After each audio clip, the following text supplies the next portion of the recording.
Oke, selamat datang di ibadah online FGF Crisis yang pertama. Yeay! Terima kasih. Terima kasih ini untuk Tulus yang udah organize Zoom ini. Puji Tuhan juga ada software yang bisa dipakai semua.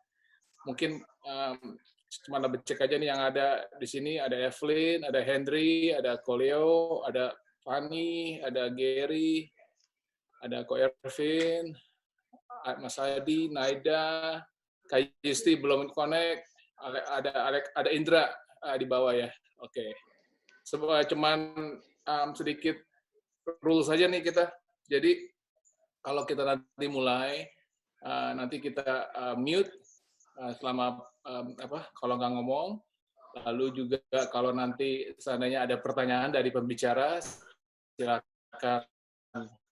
silakan unmute, mungkin bisa jawab gitu. Lalu habis ini kita ada setelah ibadah online ini kita ada iCare dan nanti akan diatur masing-masing grup. Oke, silakan ya kita doa dulu mulai ya. Terima kasih Tuhan, kami bersyukur buat hari ini kami bisa berkumpul bersama walaupun kami terpisahkan oleh lokasi, tapi kami yakin ya Bapak Roh Kudus membimbing kami dan juga memimpin kami dan juga tidak akan mengurangi hikmat dan juga message yang akan didengarkan pada hari ini oleh Saudara Tulus ya Bapak, Kau pimpin dia luar biasa agar hari ini juga walaupun kami tidak beribadah secara fisikal secara bersama di satu gereja, tapi kami bersyukur kami ada internet yang bisa menyatukan kami ya Bapak. Pimpin semua dari awal akhir sampai selesai nanti ya Tuhan. Terima kasih Bapak. In Jesus name we pray. Amin. Amin. Silakan Henry.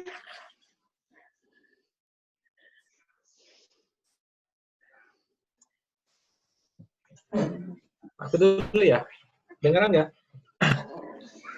Dengaran, silakan. Dengaran ya. Oke.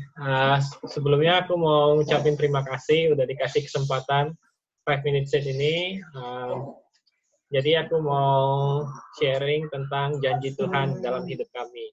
Jadi ceritanya dimulai 2005. Waktu itu Indah berkeinginan banget untuk pindah ke luar negeri. Jadi dia doa sama Tuhan. Kemudian beberapa hari kemudian Indah baca Alkitab dan waktu itu dia dapat rema di Ulangan 11 ayat 9 ya. Itu yang Tuhan janji kepada dia bahwa akan membawa Indah ke negeri yang penuh dengan susu dan madu. Jadi pada saat itu Indah terus cari-cari gimana caranya agar bisa ke luar negeri dan di 2 tahun kemudian Indah dapat tawaran di Palmerston North, ada dapat beasiswa juga, dan dia memutuskan untuk pergi. Dan ketika dia terbang ke New Zealand, pas mau mendarat di New Zealand, dari kaca pesawatnya itu dia ada lihat pelangi, dan saat itu Tuhan berbicara lagi sama Indah kalau ini adalah negeri yang dijanjiin 2 tahun yang lalu. Nah, singkat cerita, kita menikah, habis kita nikah, Tuhan ada kasih tahu lagi ke kita kalau inilah negerinya yang penuh dengan susu dan madu, yang secara literally, yaitu New Zealand untuk kami.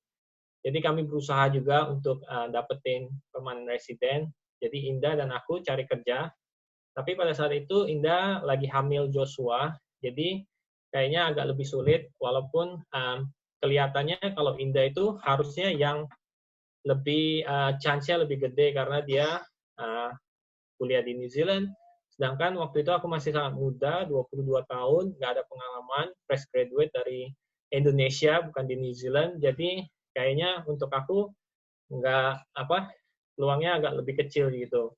Jadi tapi waktu itu aku cuman pegang 1 ayat itu aja, janji Tuhan, bukan dengan kekuatan aku, bukan dengan segala macam keperkasaan kami, tapi kami pegangnya cuma janji Tuhan itu aja. Jadi di janji Tuhan itu kami pegang erat-erat, kami imani, dan pada saat itu kan Indah lagi hamil, dan waktu kita doa, dia kasih nama, Tuhan kasih nama anak itu Joshua gitu. Jadi pas kita baca Joshua, ternyata di Alkitab itu Joshua itu yang bawa orang-orang Israel itu ke tanah perjanjian kan, yang waktu dia lewatin Sungai Yordan, terus dikasih tahu kalau nanti kalau anak-anak kalian tanya apa arti batu-batu itu, jadi kita bisa ceritain ke anak-anak kita kalau Tuhan yang bawa kita ke sini gitu. Nah, waktu itu aku ada teman kita merit di Hastings.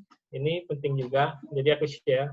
Waktu kita pergi ke Hastings, waktu on the way kita ke tempat perkawinannya itu, kita tuh ada lihat double rainbow.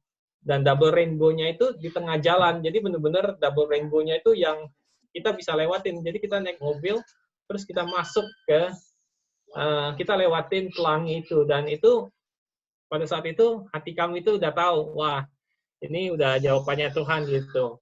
2 tahun, pada saat itu, aku lagi apply working permit, dan itu aku dapatnya 2 tahun. Biasanya aku cuma dapat setahun, jadi pas setelah kita didoublein kayak gitu. Jadi pada saat itu aku langsung tahu, oh ini saatnya untuk apply resident visa gitu.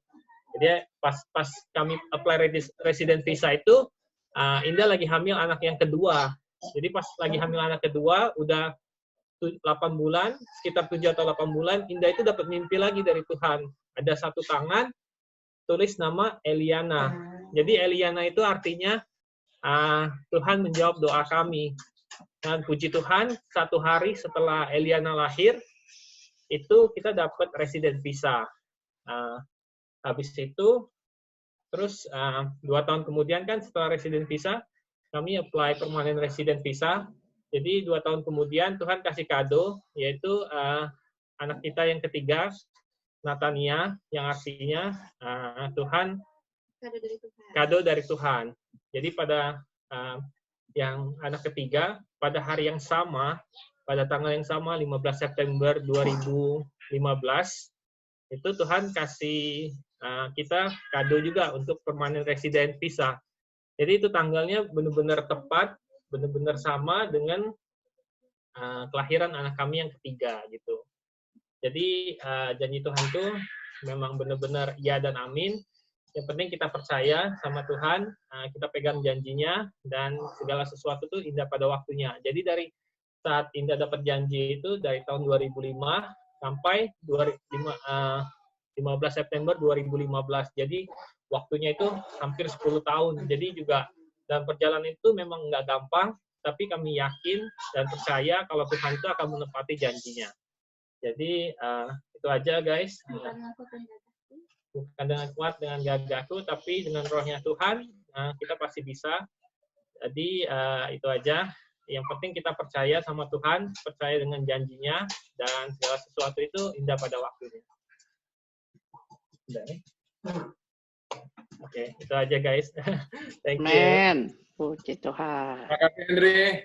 Memang janji Tuhan perlu ada satu aspek yang yaitu menunggu ya. Tadi berapa tahun? Ada 10 tahun lebih ya. Oke, teman-teman yang masih menunggu jawaban, jangan khawatir, jangan patah hati, jangan akan ada jawaban. Menyerah. Oke, bukan patah hati, maaf. Oke, pengumuman hari buat minggu ini, silakan. Oke, semua tahu kalau minggu depan juga akan minggu ini kita ibadah online dan juga sampai waktu yang akan ditentukan oleh government. Jadi saat ini yang akan kita planning adalah 4 minggu ke depan. Silakan.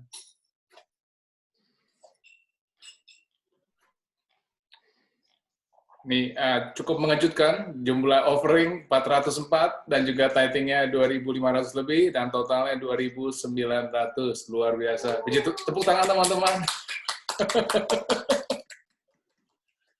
Oke, kalau ada yang belum tahu cara memberi persembahan, bisa lihat tadi ada bank account di sana, tidak perlu tulis nama, tapi kalau namanya berbeda dengan nama panggilan, nanti bisa dikasih tahu ke bank, ke bendahara. Silakan. Dan juga kita semua tahu kalau retreat ini dipospon sampai waktu yang belum ditentukan, tapi kita coba usahakan tahun depan. Silakan. Oke, have a blessed week. Silakan, Tulus.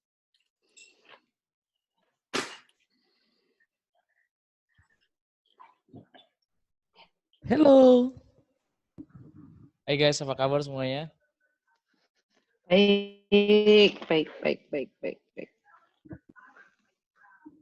Hari ini dari kemarin memikir keras gimana caranya supaya saya dapat feel-nya tuh kayak seperti di ibadah. Makanya saya bekerja keras kemarin selain mempersiapkan juga supaya saya bisa ya nggak perlu duduk di meja, diduduk dan saya mau berdiri, makanya saya berusaha keras seperti ini. Yuk, sebelum kita mulai, kita berdoa dulu. Bapak yang baik, terima kasih untuk kesempatan hari ini. Kalaupun kami terpisah oleh jarak, tapi kami bisa bersekutu satu sama lain. Kami berdoa Tuhan supaya kami bisa beribadah dengan sangat baik. Kami percaya di mana 2-3 orang berkumpul dalam nama-Mu, Engkau hadir. Engkau tidak dibatasi oleh ruang dan waktu. Kami percaya Engkau ada bersama-sama dengan kami. Dan Engkau mendengarkan kami dan Engkau siap untuk memberkati kami. Dan Engkau memberikan jawaban kepada kami yang membutuhkan jawaban dan jalan keluar, terutama dalam situasi yang sulit di masa ini. Kami siap untuk mendengar firman-Mu di dalam nama Tuhan Yesus. Kami berdoa. Amin. Amin. Oke, hari ini kita akan belajar tentang connecting. Dan connecting merupakan sesuatu yang gak bisa kita hindari karena sebagai manusia kebanyakan daripada kita akan berhubungan dengan satu sama lain. Oleh karena itu kita perlu untuk belajar mengenai bagaimana connect dengan each other. Dan khususnya hari ini kita akan belajar dari Alkitab mengenai connecting. Saya mendengar pengajaran ini tahun 2010. Dan saat itu karena ada momen khusus, saya jadi ingat poin-poin yang diajarkan oleh mentor saya saat itu di Singapura. Dan saya belum pernah bagikan sebelum kepada orang lain atau di share manapun. Cuma saya pikir ini perlu saya share karena sangat membantu diri saya khususnya untuk bisa berhasil dalam bangun hubungan, berhasil dalam apa yang mau kita tuju. Saat kita terhubung dengan orang lain, maka besar kemungkinan kita akan mendengar suara mereka. Dan suara siapakah yang kita dengar saat ini? Karena satu suara dapat menyebabkan kita jatuh, satu suara yang salah dapat menyebabkan kita jatuh, suara yang benar, suara yang baik dapat menyebabkan kita naik ke level berikutnya. Seperti cerita 12 pengintai. 10 mengatakan bahwa negeri yang mereka intai negeri yang buruk, negeri yang memakan penduduknya. Tapi 2 orang, Yosua dan Kaleb, berkata lain. Negeri yang penuh susu dan madu. Tapi lihat, bangsa Israel lebih memilih mendengar 10 orang. Dan akibatnya mereka mengambil keputusan yang fatal, keputusan yang salah. Satu generasi mati di padang gurun. Yang harusnya mungkin seminggu kemudian mereka ada di tanah perjanjian. Seandainya mereka terdiam sejenak dan mendengarkan 2 orang, ceritanya akan berbeda. Dan ini juga berlaku dalam kehidupan kita. Mari kita buka dari Mazmur 1 ayat 1-3. Firman Tuhan berkata, berbahagialah orang yang tidak berjalan menurut nasihat orang fasik. Yang pertama adalah berjalan. Yang tidak berdiri di jalan orang yang berdosa. Kata yang kedua adalah berdiri, kata kuncinya. Dan yang tidak duduk dalam kumpulan pencomooh. Tetapi yang kesukaannya ialah Taurat Tuhan, dan yang merenungkan Taurat itu siang dan malam. Ia seperti pohon yang ditanam di tepi aliran air, yang menghasilkan buahnya pada musimnya, dan yang tidak layu daunnya. Apa saja yang diperbuatnya berhasil. Kata menghasilkan buah pada musimnya dan yang tidak layu daunnya merupakan hasil dari penempatan posisi yang tepat suatu pohon. Jadi posisi ini sangat penting sekali karena di posisi inilah pohon itu terhubung dengan aliran air, sumber air, tanah sumber mineralnya, dan juga matahari. Dan dikatakan bahwa menghasilkan buahnya. Dan inilah adalah akibat dari posisi yang tepat. Tapi bagaimana dengan kita manusia? Ini kan perumpamaan seperti pohon. Kalau manusia dibilang apa saja yang diperbuatnya berhasil, artinya menghasilkan sesuatu berhasil. Nah, bagaimana kita bisa berhasil? Maka kita harus kembali lagi ke ayat yang pertama tadi dan kedua. Nah, sepertinya ayat yang pertama, dibilang berbahagialah orang yang tidak berjalan menurut orang fasik, yang tidak berdiri di jalan orang berdosa, dan yang tidak duduk dalam kumpulan penyembah. Karena kita manusia dynamic, kita bergerak, kita bertemu dengan orang dalam perjalanan kehidupan kita. Oleh karena itu kita harus mengerti, kita mempelajari tentang posisi, di mana posisi ini akan menolong kita untuk terkonek dengan orang yang tepat. Oke, posisi yang pertama adalah sit, duduk. Sama seperti teman-teman semua, sebagian besar saudara semua lagi duduk. Kita lahir di dunia tanpa pengetahuan. Kita tidak menguasai segala bidang. Dan apabila kita ingin menguasai suatu bidang, contohnya dalam hal studi, pekerjaan, parenting, family, apapun itu, keuangan, kita butuh terhubung dengan seseorang yang levelnya di atas kita, yang punya pengalaman lebih, yang pernah lebih dahulu sampai ke tujuan. Posisi duduk merupakan posisi yang sangat baik untuk mendengar, untuk belajar, menulis setiap instruksi yang diberikan oleh orang yang pernah lebih dahulu sampai ke tujuan. Di sini kita terhubung dengan orang yang kita teladani atau kita look up to. Bisa orang tua kita, bisa guru kita, bisa mentor kita.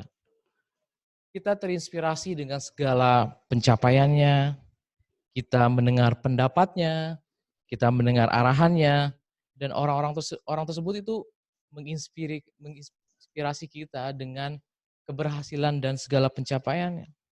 Di posisi ini, di posisi duduk ini kita harus terbuka lebar, telinga kita khususnya, telinga kita terbuka lebar, dan juga hati kita untuk menerima benih yang ditaburkan. Dan bukan hanya itu, kita juga harus siap menerima kritikan dan teguran yang diberikan. Karena dalam Amsal 25 ayat 12 dikatakan, teguran orang yang bijak adalah seperti cincin emas dan hiasan kencana untuk telinga yang mendengar. Dan di posisi ini, kita juga harus siap untuk membayar harga.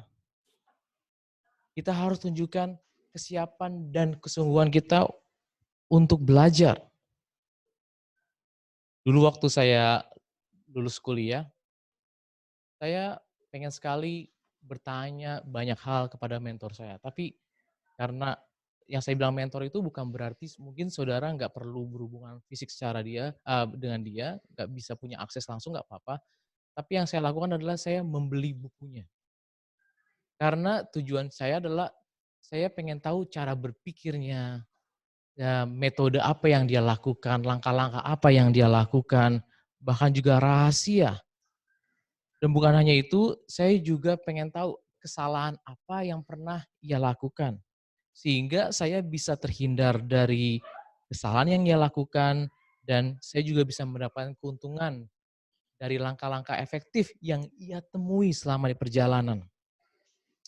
Waktu saya kuliah ambil jurusan IT.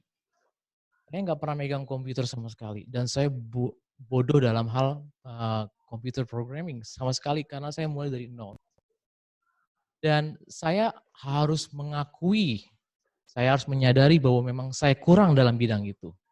Dan setelah saya menyadari, saya mengidentifikasi masalah, yang saya lakukan adalah saya mencari orang yang lebih tinggi levelnya dari saya. Dan saya dekatin, saya cari orang itu, dan saya tanya kepada dia, walaupun kadang-kadang dia merasa terganggu, dan saya harus punya niat yang kuat, dan saya harus mempersiapkan pertanyaan-pertanyaan yang tepat, supaya dia tuh waktunya nggak sia-sia gitu. Jadi sebelum datang ke dia, saya udah siapin pertanyaan, sehingga dengan waktu yang singkat, saya bisa mendapatkan banyak pengetahuan dari dia. Dan itu berhasil. Karena saya percaya bahwa, dia punya otak yang sama, artinya kita punya otak yang sama, mungkin ukurannya berbeda, tapi kenapa kok dia bisa memecahkan masalah? Dan saya dekati dia, saya tanya, ternyata dia punya cara berpikir yang berbeda, akhirnya saya mendapatkan rahasia. Nah, zaman sekarang, untuk terhubung dengan mentor kita bukanlah hal yang sulit lagi. Dulu mungkin kita bergantung kepada seminar yang organisasi lakukan, kita harus nunggu. Atau mungkin kita harus beli buku, dan bukunya itu kalau dipublish ada waktunya, sampai ke toko buku yang saudara kunjungin. Tapi sekarang, lihat, e-book sudah tersedia, podcast sudah ada, YouTube banyak. Jadi tidak ada lagi alasan untuk kita tidak bisa belajar dari orang yang lebih dahulu sampai ke tujuan. Bahkan kita pun juga bisa lebih dekat dengan mentor kita melalui sosial media. Kita bisa follow dia, kadang-kadang dia tweet, kadang-kadang dia post something, dan itu langsung feed di sosial media kita. Dan itu posisi yang pertama, posisi duduk. Kemudian posisi yang kedua adalah posisi berjalan. Mendengar nasihat atau instruksi tidak mengubah apapun. Saudara boleh punya mentor yang hebat, sekaliber seperti siapapun, dalam bidang keuangan, dalam bidang IT, atau dalam bidang apapun, mendengar nasihat mereka tidak mengubah apapun sampai kita melakukannya. Karena itu kita perlu berada di posisi yang berikutnya, yaitu berjalan. Di posisi ini kita diberikan kebebasan untuk melakukan sesuai dengan arahan yang diberikan atau tidak. Ingat yang Yesus katakan mengenai orang bijaksana dan orang bodoh. Yesus berkata seperti ini. Kalau kamu membangun rumah, cari posisi yang tepat. Dan kemudian gali fondasinya. Dan setelah gali, baru bangun kerangka rumahnya. Orang yang bijaksana mendengar hal itu, dia lakukan. Tapi orang yang bodoh, ngapain saya harus cari lokasi? Toh, di sini juga ada gampang sekali. Lihat tuh, pasir. Lalu dibangunlah rumah di atas pasir. Karena dia pikir langit selalu biru.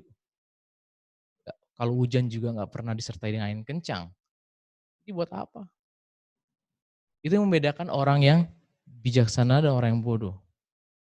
Sekalipun mereka mendengar nasihat dari seseorang yang sekaliber Tuhan Yesus. Jadi artinya mendengar nasihat pun, mendengar apapun dari siapapun, ya, saudara mendengar dari Bill Gates kah, saudara mendengar dari Jack Ma dan sebagainya, enggak. Itu mendengar adalah suatu tahap awal, tapi yang melakukan adalah tahap berikutnya. Nah, di posisi berjalan ini, saudara akan terhubung dengan lebih banyak orang.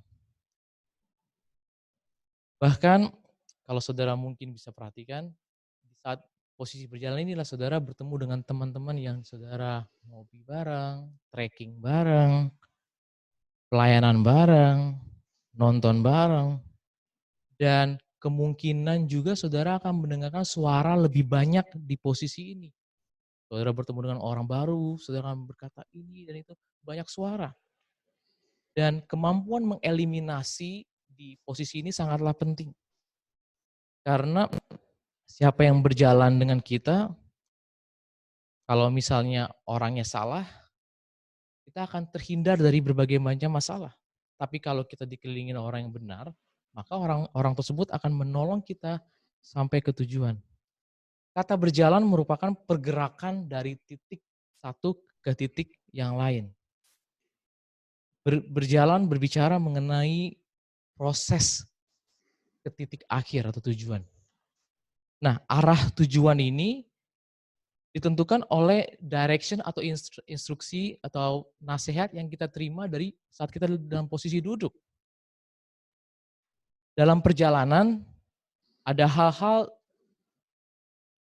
di luar kontrol kita yang dapat mengacaukan plan kita. Jadi kita harus expect bahwa ada sesuatu yang out of control terjadi. Oleh karena itu kita membutuhkan support dari orang-orang yang tepat.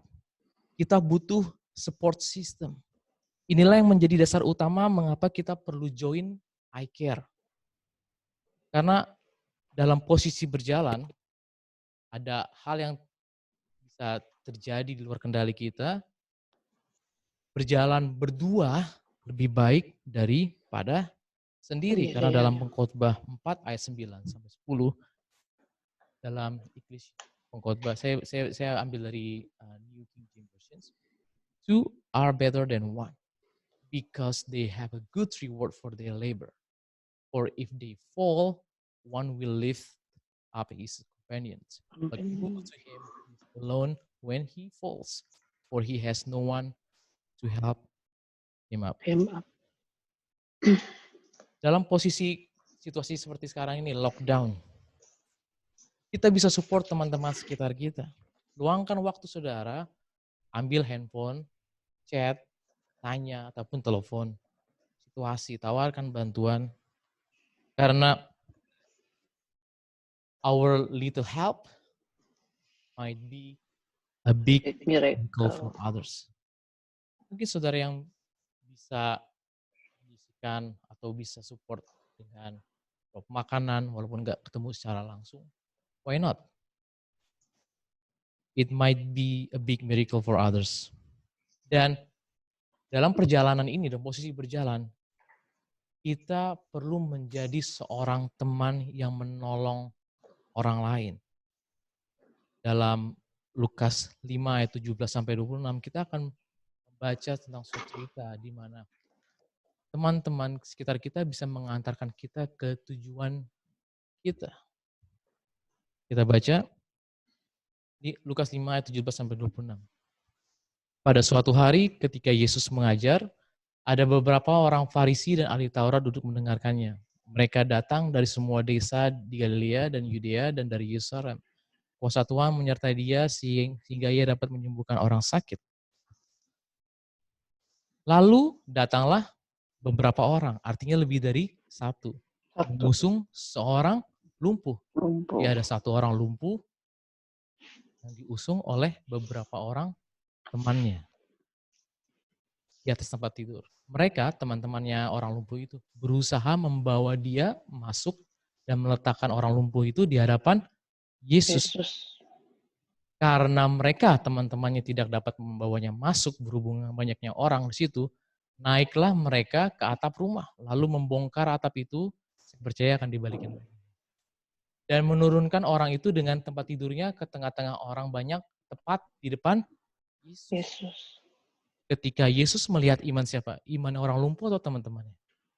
Ketika Yesus melihat iman mereka, teman-temannya, berkatalah ia, hai saudara, ke orang yang lumpuh itu, dosamu sudah diampuni. Kita perlu menjadi teman yang dapat mengantarkan seseorang ke tempat tujuannya.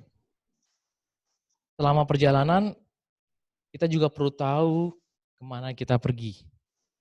Karena dalam perjalanan kadang-kadang kita transit ke suatu tempat. Nah, selama transit ini kita bisa bertemu dengan orang-orang baru. Dan orang-orang yang dalam transit ini belum tentu memiliki tujuan yang sama dengan kita. Kalau kita nggak berhati-hati, kita bisa terkecoh dengan apa yang terjadi selama transit. Kita bisa bergerak menjauh dari tujuan kita, atau mungkin kita stop di tempat transit, nggak mau melanjutkan perjalanan kita. Bangsa Israel, mereka tinggal ratusan tahun di Mesir karena Yusuf. Ya, masa kelaparan, masa kelimpahan, masa kelaparan, bangsa Israel pindah ke Mesir. Ratusan tahun, berapa generasi sudah lahir, sudah tinggal di Mesir, dan mungkin mereka pikir bahwa ini tempat mereka. Mereka nggak menyadari bahwa itu adalah transit. Ternyata ada tujuan yang sudah diberikan melalui Abraham bahwa mereka akan mendapatkan tanah perjanjian. Dan keluarlah seorang pemimpin Musa, membawa mereka keluar dari bangsa Mesir ke padang gurun.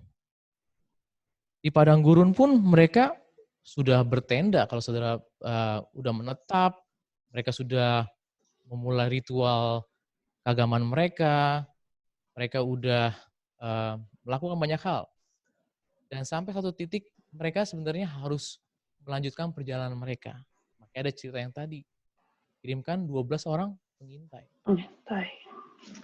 Dan mereka pikir, wah udah terlalu nyaman, ataupun nggak mau menghadapi tantangan.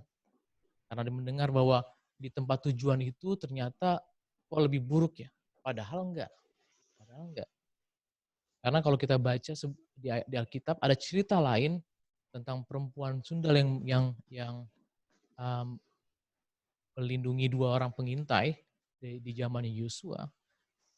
Perempuan ini berkata, sebenarnya semenjak kami mendengar laut mati terbelah, kami itu udah takut. Sebenarnya bangsa itu sudah takut dari awal. Cuman karena 10 orang mengabarkan kabar buruk, sehingga mereka tidak melakukannya. Mereka tidak berjalan ke tempat tujuan. Untuk beberapa di antara kita, Christchurch bisa jadi suatu tempat transit, di mana mungkin kita sedang menggali ilmu atau kuliah, pengalaman sebelum kita melanjutkan perjalanan kita ke tempat berikut. Mungkin karena udah nyaman di sini, dengan teman-teman baru, suasana dan kondisi membuat kita lupa dengan tujuan sebelumnya. Bisa jadi kalau kita nggak hati-hati, kita menunda atau bahkan menggagalkan rencana Tuhan yang lebih baik yang Tuhan sudah siapkan buat kita. Jadi poin saya adalah hati-hati selalu libatkan Tuhan sebelum kita ambil keputusan.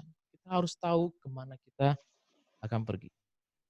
Dan berikutnya dalam perjalanan, apakah kita menjadi lebih tajam atau menjadi lebih tumpul bersama dengan teman-teman di sekitar kita?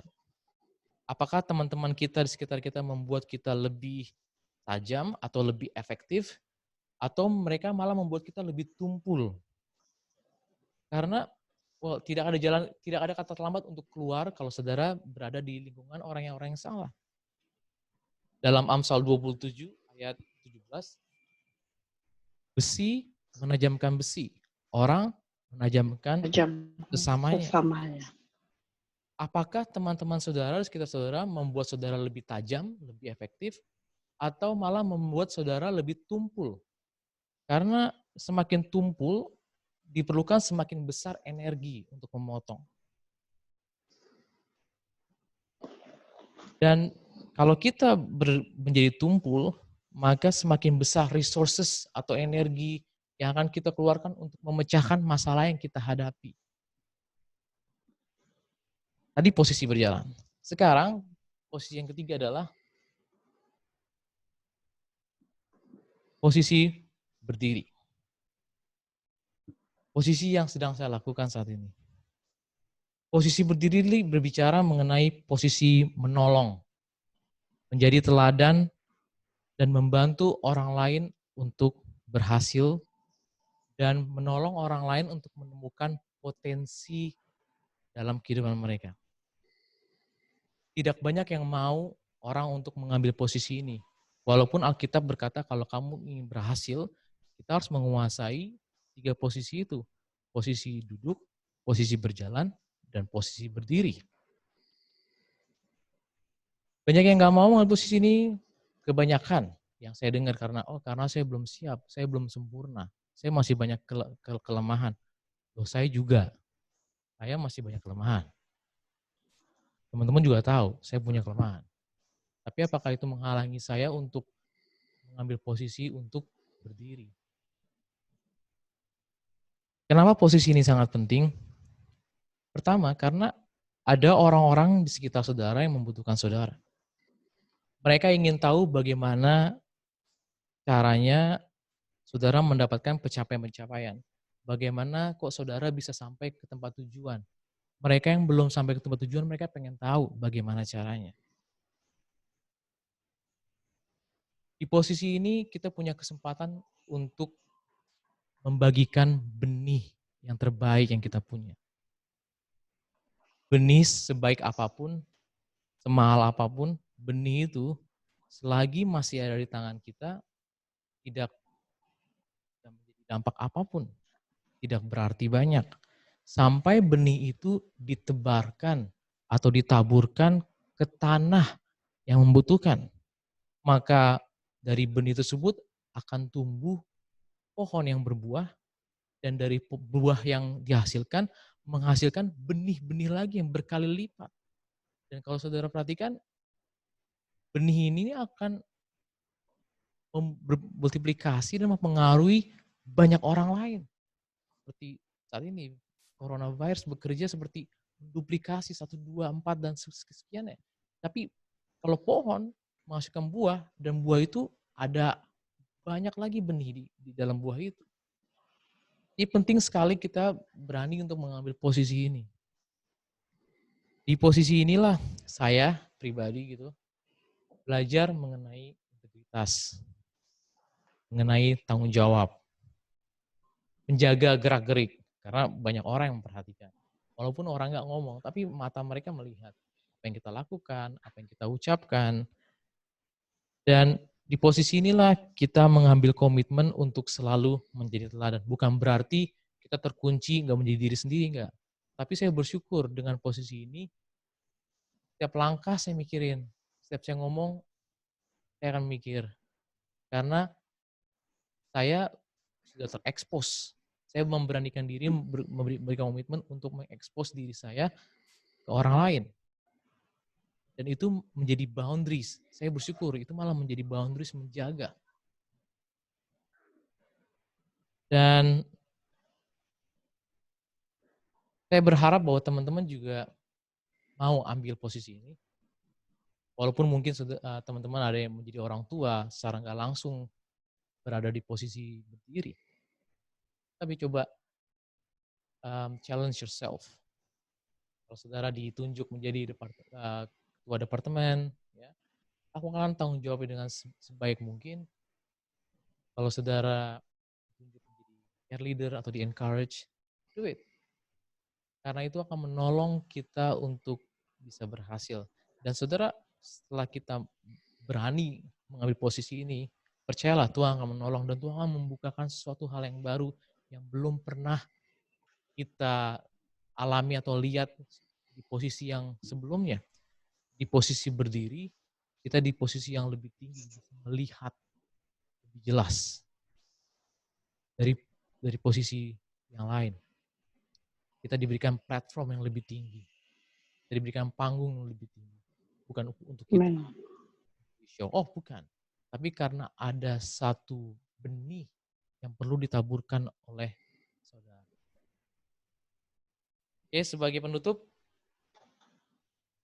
jadi untuk terhubung, connect, kita perlu menguasai posisi saat kita duduk.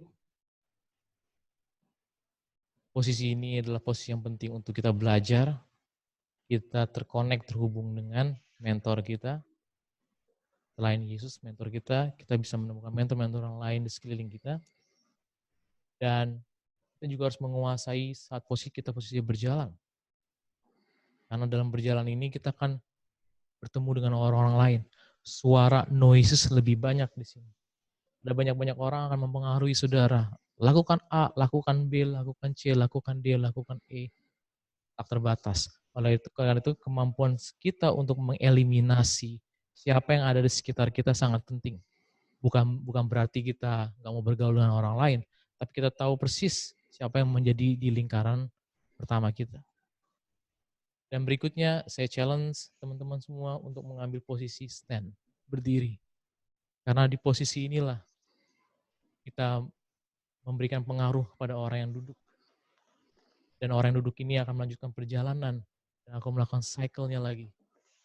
Dan semakin banyak saudara yang berani untuk mengambil posisi untuk berdiri, maka banyak pula kemungkinan besar orang akan berubah. Orang akan diberkati.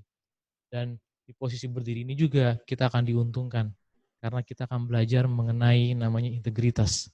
Kita bertanggung jawab terhadap apa yang kita lakukan, keputusan apa yang akan kita ambil, cara kita berbicara, dan sebagainya. Itu saja yang mau saya bagikan hari ini. Tuhan berkati. Amin.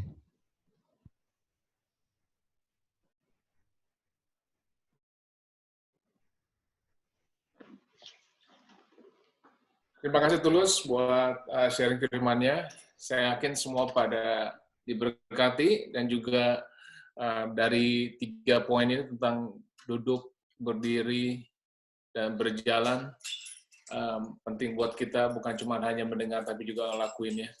Oke teman-teman, saya mau akhiri dengan doa berkat dan habis itu kita selesai. Dan semoga dalam nanti kita bisa jadi bahasan kita nanti di iCare selanjutnya. Oke.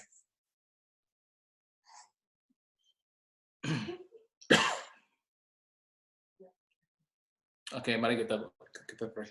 Terima kasih Bapak buat hari ini. Kami bersyukur semuanya berjalan dengan baik.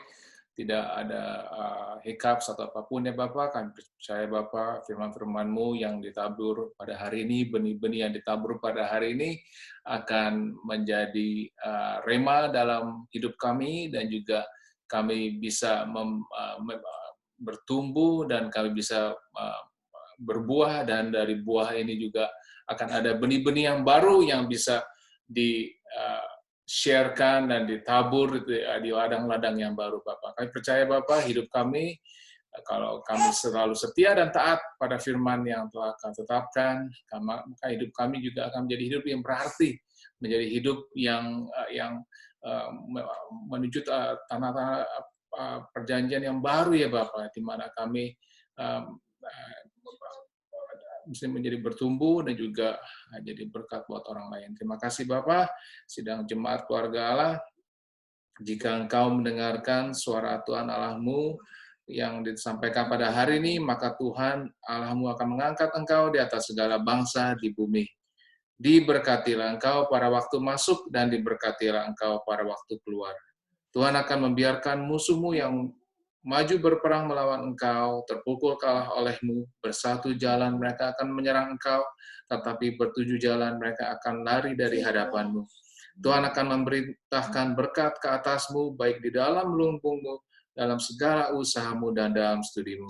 Tuhan akan membuka bagi-Mu pembenaran yang melimpah, yakni langit untuk menurunkan hujan bagi masanya, dan memberkati segala pekerjaan-Mu, sehingga Engkau memberi pinjaman kepada banyak bangsa, dan Engkau sendiri tidak meminta pinjaman.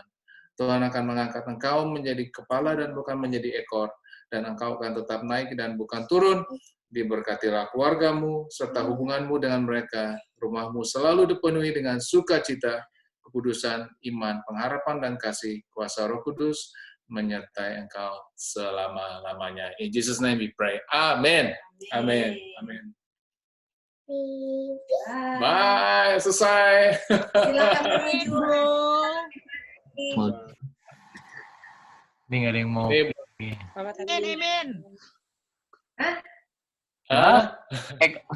Dan semua udah ini ya ke grup. Kalau grupku 10:30 nanti punya Grup meeting. 10:30. Udah 10:44.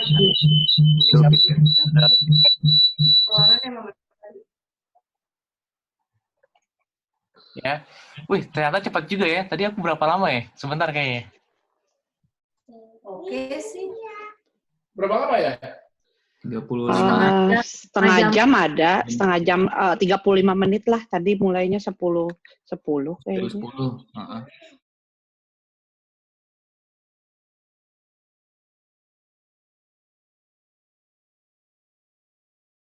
Kok nggak ada yang nyanyi sih? Juga nih. Ada siapa aja nih? Ini Absen. Iya, Tulus baca. Ya. Bisa nggak? Ini di sini. Ya. Oke. Kalau ada apa-apa perlu kontak-kontak, kasih kabar ya. John, apa ceritanya nih? Sama Naida katanya nggak dalam satu kelas ya, Naida ya? Naida ada kok di sini. Maaf lupa unmute. Enggak kok, nggak sekelas. Nggak sekelas ya. Nggak, kemarin kita ngobrol-ngobrol soal itu yang katanya di Lincoln University. Gendut. Mana gendut? Merusak fokus, gagal fokus. Impel. Bayi banyak-banyak di situ. Halo. Ini ketawa. Baby. Oh, itu Naida. Ada Mana Susi itu? Siapa? Si empil-empil. Impel-impel. Impel. Oh, empil-empil. Impel. Ampil ya?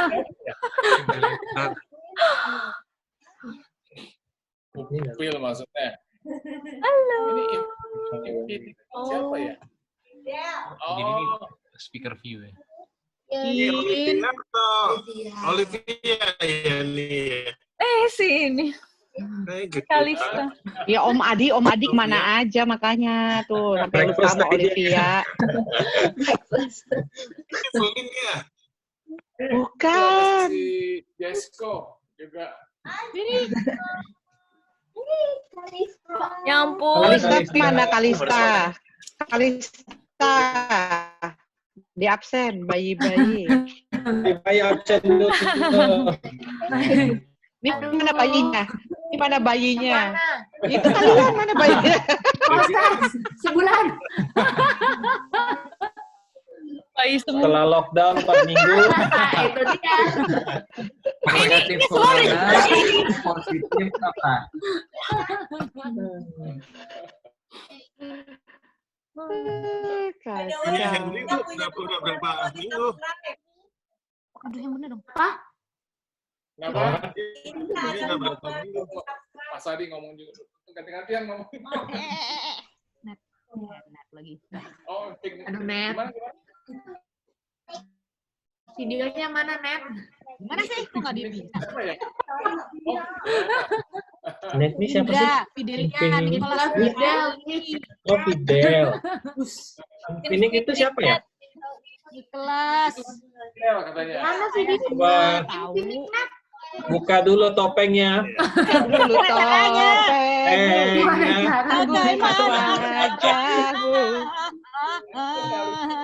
Penutupnya belum dinyanyiin ya. Habis doa berkat. Until tomorrow challenge. Ya ampun, kucing. Corona. Oh, ada foto. Kita belum foto nih. Oh ya, foto. Si Tulus gede banget. Belum jadi corona saja. Dulu foto dulu. Gede. Gede banget emang. Ya aku nggak kelihatan. Kenapa kok foto?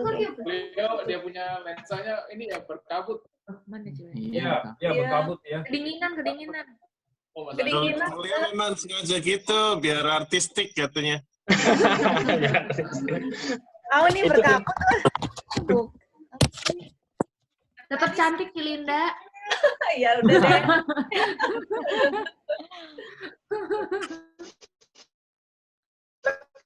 Kabut di sini. Sama Brian mana nih? Masih di dunia mimpi. Lagi gitu. Udah kayak hiburan, bangun Aku susah dapat banget ya. screenshot, say. Screenshot. Pasti lembur game ya tadi malam nih. Makanya. Kurang game. Sudah. Tulus, kamu rekam ya tadi ya? Kenapa? Rekam tadi. Ini masih rekam ini. Aku matiin rekamannya Ini ya. masih ada tulisannya recording. Oke.